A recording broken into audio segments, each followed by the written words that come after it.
नमस्कार मंडळी. आज आपण भारतीय राज्यघटनेतील एक विशेष आणि अनोखे कलम समजून घेणार आहोत. कलम 143. कलम 143 काय सांगतो?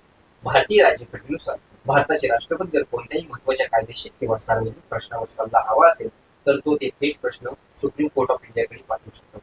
याला ऍडवायझरी ज्युडिशियल असे म्हणतात. म्हणजे सुप्रीम कोर्ट फक्त वाद सोडवत नाही तर काही वेळा राष्ट्रपतींना कायदेशीर सल्ला देते. पण एक गोष्ट महत्वाची आहे ती म्हणजे सुप्रीम कोर्ट दिलेला सल्ला हा राष्ट्रपतींवर बंधनकारक असतो का?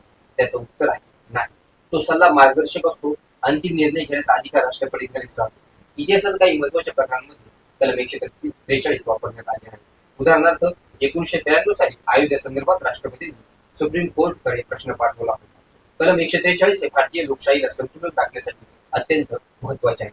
त्यामुळे कार्यकारी आणि न्यायव्यवस्था यांचा संवाद साधला जातो. संक्षिप्तात सांगायचे तर कलम 143 म्हणजे राष्ट्रपतींनी दिलेली विशेष शक्ती, ज्याद्वारे ते देशातील महत्वाच्या कायदेशीर प्रश्नांवर सुप्रीम कोर्टला सल्ला घेऊ शकतात. जर तुम्हाला अशा प्रकारे राज्यघटनेची कलमे सोप्या भाषेत समजून घ्यायची असेल तर आमच्या चॅनलला सबस्क्राईब करायला विसरू नका. व्हिडिओला आवडल्यास व्हिडिओला लाईक व शेअर